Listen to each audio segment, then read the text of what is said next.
Bueno, muchas gracias por continuar con nosotros.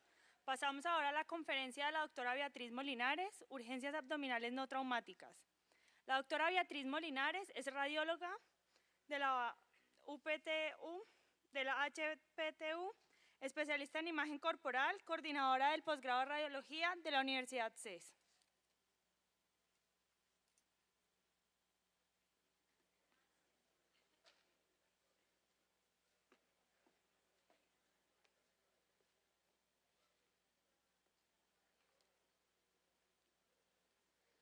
Bueno, mil gracias a todos los organizadores de este congreso por la invitación.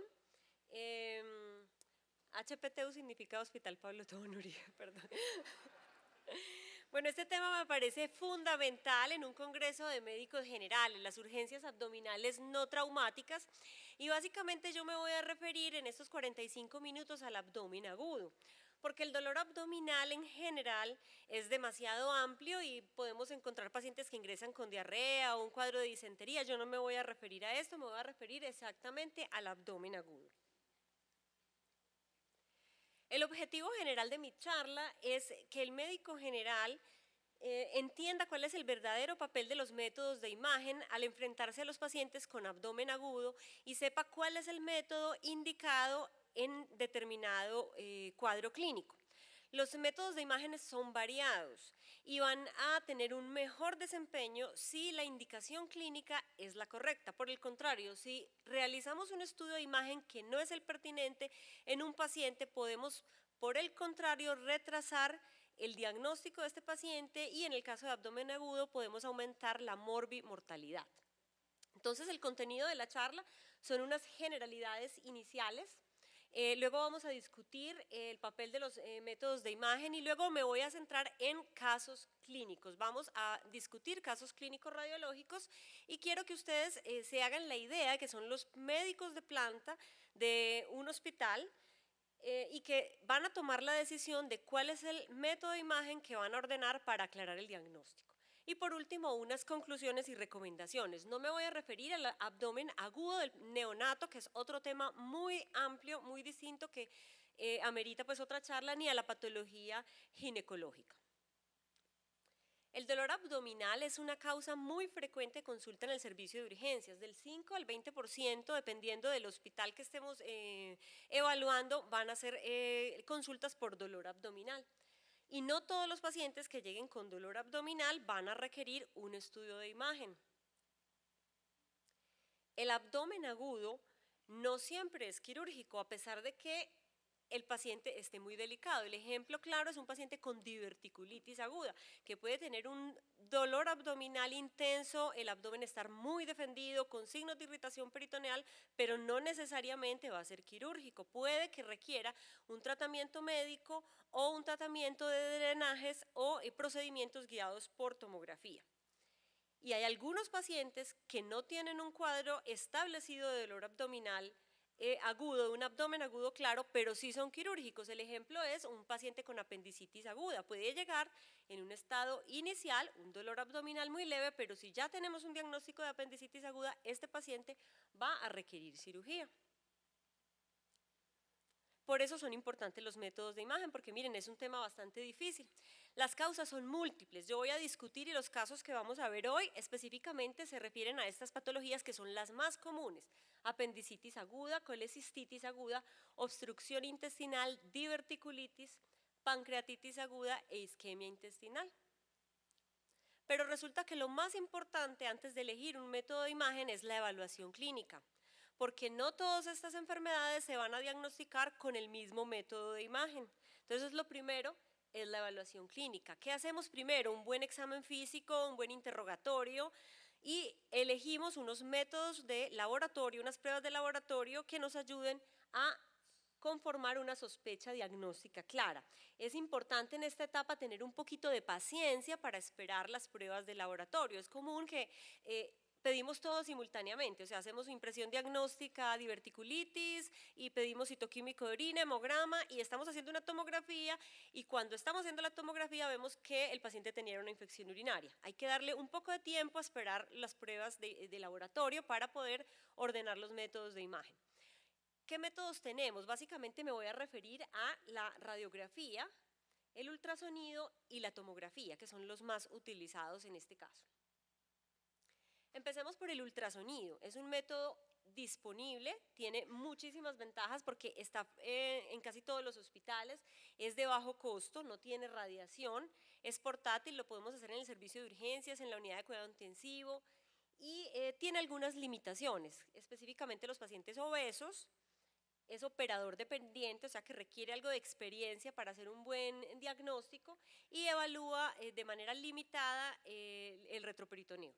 Pero tiene unas indicaciones muy claras y aquí están. Todo paciente con dolor abdominal en cuadrante superior derecho, vamos a sospechar inicialmente una hepatobiología hepatobiliar y eso se caracteriza específicamente con ultrasonido. El ultrasonido es superior a la tomografía para ver los cálculos en la vesícula biliar. Entonces, siempre debemos empezar por un ultrasonido. La apendicitis aguda en los niños, porque los niños tienen muy poquita grasa corporal y abdominal, por lo tanto, en ultrasonido vamos a poder evaluar adecuadamente las asas intestinales y el apéndice y no tiene radiación.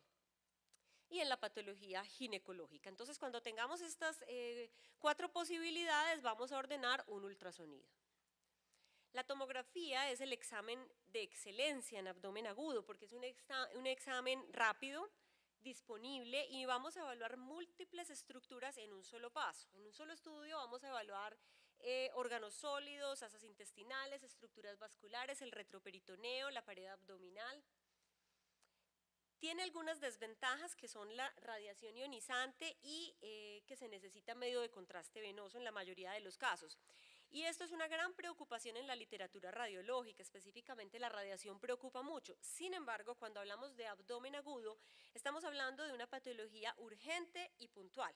No estamos hablando de una patología crónica. Entonces, la radiación es preocupante en patologías que se estima que este paciente va a requerir muchos estudios por la misma patología, como el cáncer, o sea, patología oncológica o la enfermedad inflamatoria intestinal.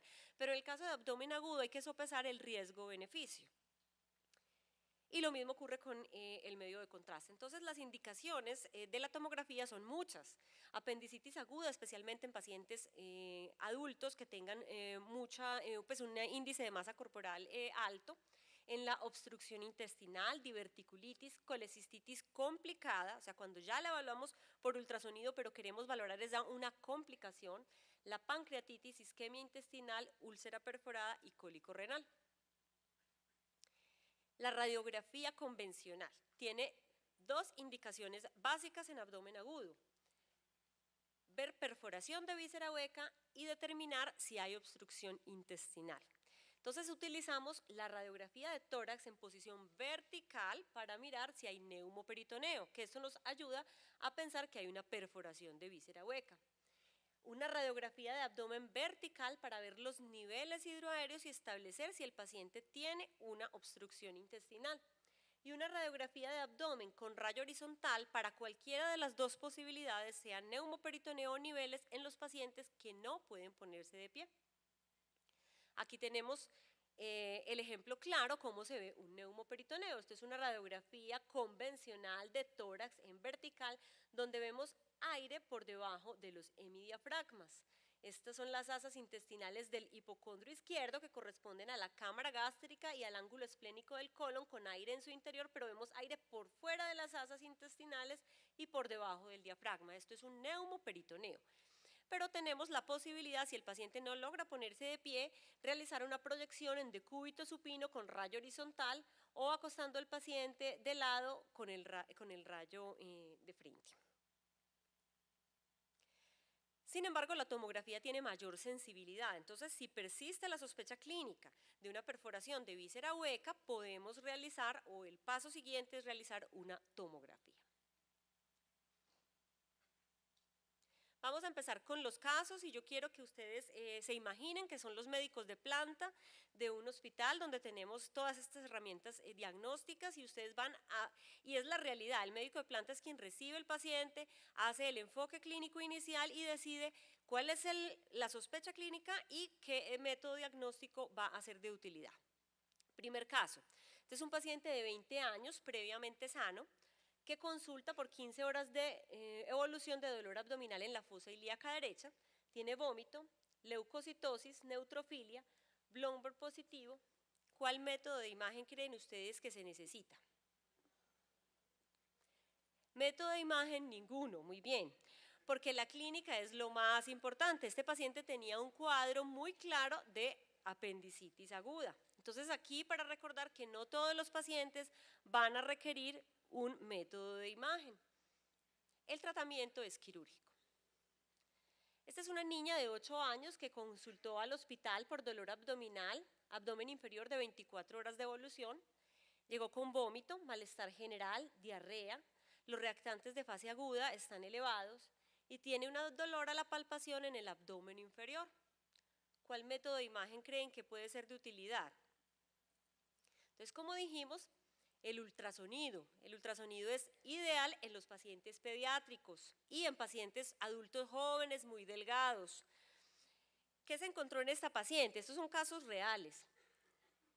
Encontramos un apéndice cecal dilatado en la fosa ilíaca derecha. Vemos que es una estructura tubular, cerrada, dilatada. El diagnóstico es una apendicitis aguda no perforada y el tratamiento en este caso fue quirúrgico. Vemos que hay estriación, o sea, aumento de la ecogenicidad de la grasa periapendicular y una morfología endiana del apéndice. La apendicitis aguda es la primera causa de cirugía en pacientes jóvenes. Tiene su pico en la segunda o tercera década de la vida y el cuadro clínico típico descrito es un dolor periumbilical que migra a la fosa ilíaca derecha en pacientes con vómito, fiebre, Blomberg positivo y reactantes de fase aguda elevados. En este caso, los estudios de imágenes no son necesarios y el paciente se le puede llevar a cirugía. Sin embargo, en los niños, en las mujeres y en los ancianos, este método, este cuadro clínico puede ser un poco atípico y en estos casos es importante realizar un método de imagen. Entonces, si tenemos esta dificultad, vemos un niño, un paciente que tiene un cuadro dudoso, vamos a ordenar un ultrasonido. Por el contrario, si es un adulto, podemos ordenar, y especialmente si es un paciente obeso, una tomografía que tiene alta sensibilidad y especificidad. En el ultrasonido, ¿qué vamos a observar? Un apéndice dilatado, mayor de 6 milímetros, que no comprime con el transductor, apariencia endiana, líquido periapendicular o aumento de la ecogenicidad periapendicular. A veces vemos el apendicolito y siempre que hacemos un ultrasonido debemos buscar los signos de complicación como son la perforación, la peritonitis o el absceso. Este es otro caso, es una paciente de 45 años que consulta por dolor abdominal, pélvico de 12 horas, reactantes de fase aguda aumentados, es una paciente con sobrepeso, tiene dolor a la palpación en el abdomen inferior, sin signos de irritación peritoneal. En este caso se optó por una tomografía. Esta es una tomografía contrastada donde vemos el ciego con la pared engrosada. Aquí tenemos la válvula iliocecal y vemos el apéndice cecal dilatado, engrosado con captación de la pared y estriación de la grasa alrededor del apéndice. El diagnóstico es una apendicitis aguda no perforada y el tratamiento en este caso fue quirúrgico. En tomografía, los hallazgos de apendicitis son similares a lo que describimos en ultrasonido. Básicamente lo que queremos ver es un apéndice cecal dilatado mayor de 6 a 7 milímetros, engrosamiento y realce de la pared del apéndice, engrosamiento de la pared del ciego porque hay un fenómeno inflamatorio por contigüidad, estriación de la grasa periapendicular y líquido periapendicular. Si estamos sospechando una complicación de la apendicitis como un absceso intraabdominal o una peritonitis, la tomografía es de elección. Aquí vemos el caso de un absceso apendicular por una apendicitis, un absceso periapendicular. Vemos que está localizada la colección de líquido inflamatorio en la fosa ilíaca derecha Y este es un caso de una paciente con una perforación, es una paciente pediátrico, miren el apendiculito por fuera de la luz del apéndice, ya no reconocemos el apéndice secal como tal, vemos colecciones intraabdominales, líquido libre, engrosamiento del peritoneo, ya esto es una peritonitis, el tratamiento pues en este caso es quirúrgico. Hay algunos abscesos que pueden ser manejados con drenaje percutáneo guiado por tomografía. El cuarto caso, es una paciente de 46 años con dolor abdominal continuo en hipocondrio derecho de 24 horas de evolución, fiebre y vómito. Tiene reactantes de fase aguda aumentados y el abdomen superior es doloroso al examen clínico. ¿Cuál método de imagen cree que debemos pedir? Entonces recuerden lo que decía, el ultrasonido, dolor en el hipocondrio derecho, en abdomen superior derecho, ultrasonido. ¿Qué encontramos en este caso? Vemos una vesícula biliar distendida, dilatada, con engrosamiento de sus paredes, llena de barro biliar, con un cálculo, y además encontramos líquido alrededor de la vesícula. Adicionalmente, siempre es importante ver el hígado y mirar la vía biliar. En este caso, la vía biliar no estaba dilatada. El diagnóstico fue una colecistitis aguda sin dilatación de la vía biliar. El tratamiento en esta paciente, que llevaba menos de 24 horas de evolución de la clínica, fue quirúrgico. ¿De qué se trata la colecistitis aguda? Es la inflamación de la pared de la vesícula biliar, generalmente causada por la impactación de un cálculo en el conducto cístico. O sea, en la mayoría de los casos se requiere que haya una colelitiasis. Sin embargo, hay colecistitis acalculosa que es más rara y se presenta en los pacientes que están en la unidad de cuidado intensivo, pero la mayoría de los casos que ustedes van a ver es una colecistitis aguda por cálculos. Y se va a diferenciar del cólico biliar, porque también a urgencias le va a llegar el cólico biliar, o sea, la persona que tiene cálculos tiene una crisis de dolor por su cálculo, pero esta paciente tiene menos de 6 horas de evolución de dolor, no tiene fiebre, no tiene reactantes de fase aguda y se mejora con los analgésicos, lo que se acostumbra a utilizar, pues antiespasmódicos para disminuir el dolor. Si el dolor es de más de 6 horas, es porque el cálculo se impactó. Al impactarse se va acumulando secreciones y bilis que no puede salir por el colédoco a la vía biliar. Entonces, al distenderse se disminuye la circulación y la irrigación de la pared de la vesícula, por lo tanto se inflama, crecen bacterias y hay un proceso inflamatorio infeccioso. El ultrasonido es el método de elección porque la tomografía puede no ver los cálculos, por eso es importante hacer ultrasonido en estos pacientes. ¿Cómo se hace el diagnóstico en ultrasonido? Ver la colelitiasis, el engrosamiento de la pared de la vesícula mayor de 3 milímetros, el Murphy ecográfico positivo, así como hay Murphy clínico, hay ecográfico que es un dolor exquisito a la compresión de la vesícula con el transductor. También podemos ver el cálculo impactado en el cístico, líquido perivesicular, vesícula distendida y la presencia de barro biliar. Pero ojo, no nos podemos conformar con un reporte que nos diga colecistitis aguda. Siempre debemos preguntar, ¿es complicada o no complicada? ¿Tiene o no dilatación de la vía biliar? Porque esto va a llevar a estudios o procedimientos adicionales. Este es otro caso, es una paciente de 85 años que ya tenía un diagnóstico de colelitiasis, incluso había tenido pancreatitis a repetición, consulta por dolor abdominal en hipocondrio derecho de 24 horas, las amilasas eran normales, reactantes de fase aguda aumentados y se hace un ultrasonido. En el ultrasonido el radiólogo encuentra signos de colecistitis complicada en la pared de la vesícula por una colección perivesicular y una posible necrosis y perforación. Entonces, en este caso estamos sospechando una complicación de la pared de la vesícula en una colecistitis aguda. ¿Qué estudio necesitamos para caracterizar adecuadamente esta complicación? En este caso, el estudio de elección es la tomografía. Este es el caso de la paciente que les mencioné. Miren cómo la tomografía solamente vio un pequeño cálculo, pero esta paciente tenía muchos más cálculos. Hay engrosamiento de la pared de la vesícula biliar, una perforación en el fundus de la vesícula y una colección localizada en el hipocondrio derecho. Es una colelitiasis con colecistitis perforada con absceso y el tratamiento fue quirúrgico. Entonces, lo que les mencioné ahorita, siempre es importante preguntarle al radiólogo, la colecistitis está complicada, si hay dilatación de la vía biliar asociada, sospechamos complicaciones de la vía biliar, como son la presencia de coledocolitiasis asociada, una colangitis ascendente o un síndrome de Mirici, que es el cálculo impactado en el conducto cístico que comprima el colédoco y dilate la vía biliar. Estos pacientes requieren resonancia magnética, colangioresonancia para caracterizar y probablemente también una CEPRE, que es una colangiopancreatografía retrógrada endoscópica para extracción de los cálculos por vía endoscópica.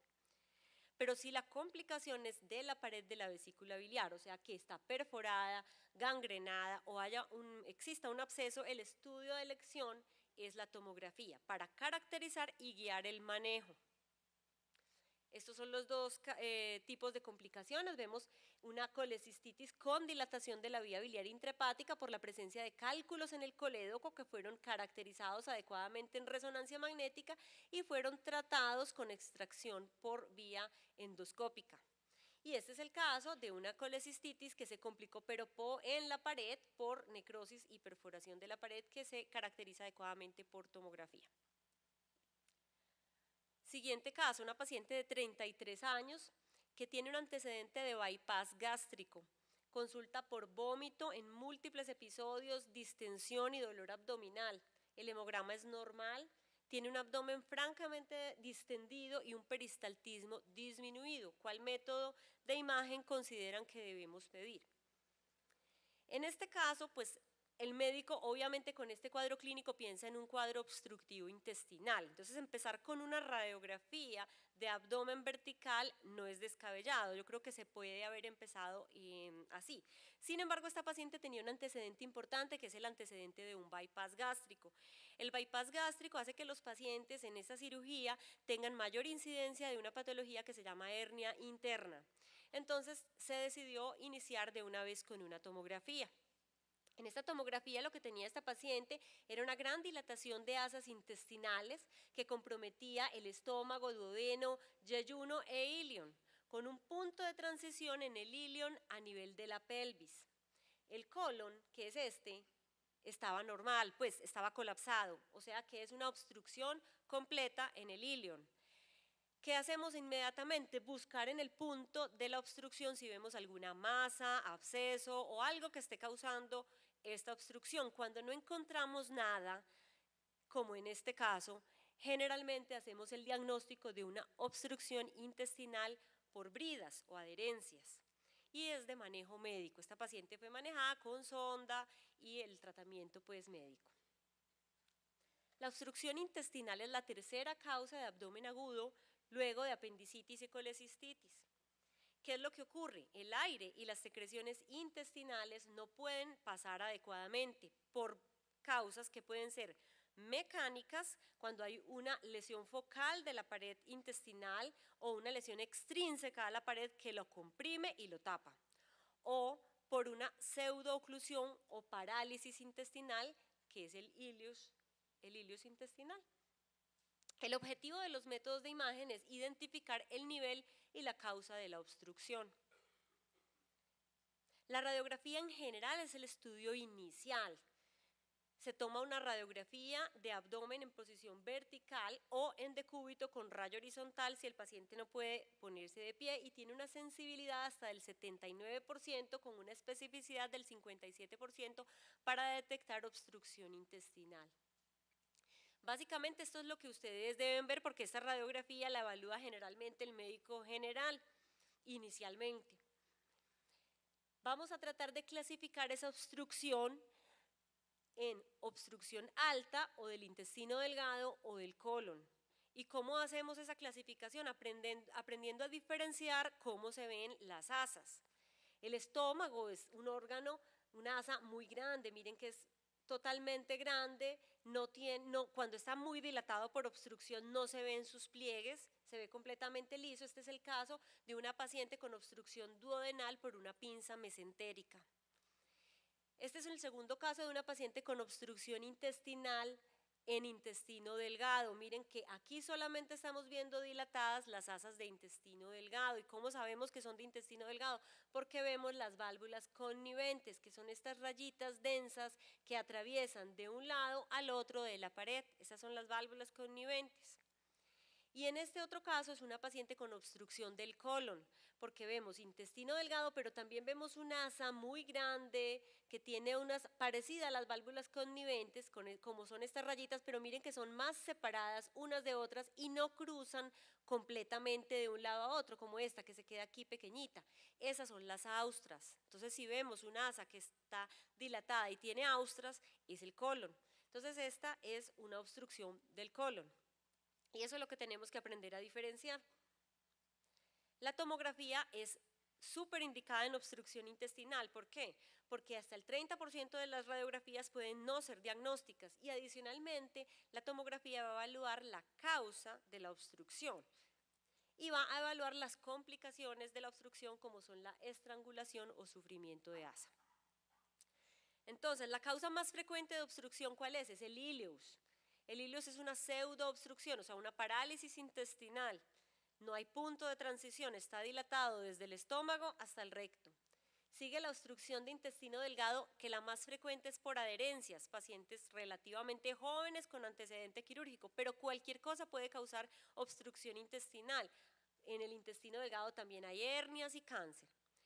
La obstrucción del colon, mecánica del colon, la causa más frecuente, el cáncer, el tumor de colon, pero también puede ser la diverticulitis y los vólvulos. Y la pseudoobstrucción del colon, que se presenta generalmente en pacientes ancianos. Este es un caso de un ileus. Miren cómo se ve una gran dilatación de todas las asas intestinales desde arriba hasta abajo, o sea, no hay punto de transición. Como la causa más frecuente es el posquirúrgico, hay que tener en cuenta que luego de una cirugía las asas intestinales se pueden tardar hasta 3 o 4 días en recuperar su peristaltismo. Entonces el ileus se maneja con sonda nasogástrica, radiografías seriadas por 3 a 4 días y el paciente está estable. Si después de 3 o 4 días el paciente no mejora, generalmente ya se sospecha que no es un ileus y se pasa a una tomografía. La obstrucción mecánica, o sea que hay una causa específica, en esta sí es muy útil la tomografía. Este es el caso de un paciente con una obstrucción de intestino delgado por una hernia inguinal encarcerada. Aquí tenemos una asa de intestino delgado que tiene como contenido intestinal como si fuera materia fecal. Eso no es normal en las asas intestinales. Entonces esto va para que cuando veamos esto en una asa de intestino delgado, sospechemos que ahí cerquita está la causa de la obstrucción. Y esta es la obstrucción intestinal del colon, donde vemos una masa o una neoplasia de colon. Las complicaciones, la complicación más grave de la obstrucción intestinal es que poco a poco esa asa que no mejora, no puede evacuar, ya altera su irrigación y por lo tanto se infarta. Se infarta y lo que vamos a ver pues básicamente es una asa intestinal ya necrótica, con aire en la pared, sin realce, engrosada, el signo de la diana, aire en la porta por un infarto secundario, y esto lo caracteriza muy bien la tomografía. Siguiente caso, un paciente de 47 años con 3 días de dolor abdominal en fosa ilíaca izquierda, fiebre, malestar general, un parcial de orina normal, reactantes de fase aguda aumentados, dolor intenso a la palpación sin signos de irritación peritoneal. ¿Cuál método de imagen vamos a ordenar? Los pacientes con dolor en fosa ilíaca izquierda, sobre todo adultos, pueden tener muy frecuentemente diverticulitis. En este caso eso fue lo que se pensó y se ordenó una tomografía. Vemos una asa de colon engrosada y con los ojos de la fe aquí hay un pequeño divertículo que era el causante de todo este problema inflamatorio. Diverticulitis sin perforación, sin absceso, Hinchey 1, tratamiento médico con antibióticos. Este es otro paciente, 49 años, ya tenía el diagnóstico de diverticulitis, lo remiten al hospital porque en la otra institución no mejoraba y por el contrario estaba con más dolor, los reactantes de fase aguda estaban mucho más aumentados, entonces estamos sospechando ya es una complicación de la diverticulitis. ¿Cuál método de imagen? Igualmente la tomografía, excelente para ver las complicaciones de la diverticulitis. Este paciente tenía, miren los divertículos, en este sí se ven mejor, vemos un sigmoide desengrosado y un absceso o colección posterior a la vejiga y anterior al recto. Este es un absceso pélvico secundario a diverticulitis. Clasificación Hinchey 2. El tratamiento, drenaje guiado por tomografía y continuar manejo médico, no es quirúrgico, por lo menos no inicialmente.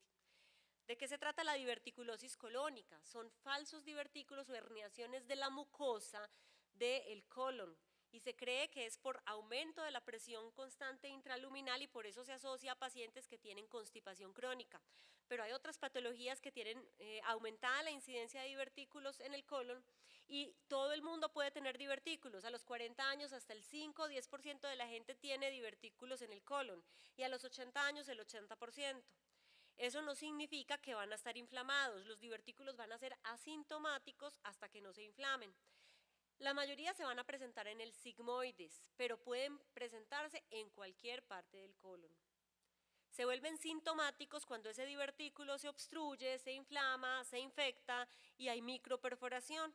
Y esto se llama diverticulitis aguda y se manifiesta con dolor abdominal. Se puede complicar con absceso, fístula o una perforación intestinal con peritonitis. La tomografía es de elección y nos va a clasificar las diverticulitis en Hinchey 1 y 2, que son de manejo médico, y las Hinchey 3 y 4, que son de manejo quirúrgico, porque son diverticulitis perforadas con peritonitis generalizada. Este caso es una paciente, una niña de 8 años, la habían operado de apendicectomía, salió para su casa y regresa al hospital con un dolor abdominal de 4 días. Inicialmente era leve, pero en las últimas 24 horas era intenso. Llega y se le encuentran unas amilasas elevadas con disminución de la hemoglobina. ¿Qué método vamos a ordenar? El diagnóstico ya está claro, tiene una pancreatitis aguda. Se ordena una tomografía porque la paciente tiene un descenso en la hemoglobina y además es una paciente pediátrica. Encontramos un páncreas que está edematoso, engrosado, con estriación de la grasa peripancreática, una necrosis de la grasa peripancreática y una colección hemorrágica adyacente a la cola del páncreas. Es una pancreatitis aguda necrosante hemorrágica. Esta niñita evolucionó muy mal, fue a la unidad de cuidados intensivos y después empezó con reactantes de fase aguda mucho más aumentados, sospecha de infección, se ordenó la tomografía de control. Aquí tenemos ya hizo unas colecciones peripancreáticas infectadas con aire, que es el signo más específico de infección en una colección peripancreática. El tratamiento en ese caso fue drenaje percutáneo. Desafortunadamente la niña falleció. La pancreatitis aguda es la inflamación del páncreas y de los tejidos peripancreáticos por una obstrucción de los ductos del páncreas. La mayoría de las causas es por cálculos, pero el 20% puede ser idiopática. Pueden haber otras múltiples causas como los desórdenes metabólicos, el trauma, etc. La tomografía es de elección para confirmar el diagnóstico, si no están los dos primeros criterios que son los clínicos, y evaluar las complicaciones y guiar el tratamiento. La pancreatitis aguda la vamos a clasificar en una etapa temprana donde la severidad está dada por el cuadro clínico y una etapa tardía donde la severidad no lo dan los criterios clínicos y radiológicos, y la tomografía nos ayuda a diferenciar si es edematosa, necrosante, estéril o infectada. Y básicamente quiero mencionar que la nueva clasificación que estamos utilizando para hablar de pancreatitis aguda es la clasificación de Atlanta, ya no estamos utilizando tanto el Baltasar y otras clasificaciones. Este es un caso pues con necrosis de la grasa peripancreática y este es el último caso, ya para terminar, una paciente de 80 años que se le realizó una derivación biliodigestiva por un cáncer de páncreas, tenía dolor abdominal y reactantes de fase aguda y un abdomen defendido. Se sospechó inicialmente una complicación de la cirugía, por lo que se ordenó una tomografía, pero resulta que lo que tenía no era una complicación de la intrínseca de la cirugía, sino un infarto intestinal. Vemos aquí el asa intestinal dilatada con enfisema y sin captación. Fue llevada a cirugía y la tomografía nos mostró el trombo y una disección de la arteria mesentérica superior. Entonces vemos que la isquemia intestinal, igualmente la tomografía es de elección porque vamos a evaluar todas las asas intestinales y las estructuras vasculares y recuerden que la isquemia intestinal puede ser arterial, venosa o por obstrucción intestinal. Bueno, y generalmente cuando hay un infarto el manejo pues es quirúrgico. Ya para terminar, quiero pues que recuerden que lo más importante pues en estos pacientes es un buen enfoque clínico antes de elegir el método de imagen, que cuando tenemos un paciente con dolor en cuadrante superior derecho, que estamos sospechando patología biliar, vamos a ordenar un ultrasonido. En los niños, especialmente ante sospecha de pancreatitis, el ultrasonido es de elección. En obstrucción intestinal o sospecha de perforación, la radiografía es de elección como método inicial y la tomografía es el método finalmente más utilizado para caracterizar el resto de las patologías. Muchas gracias.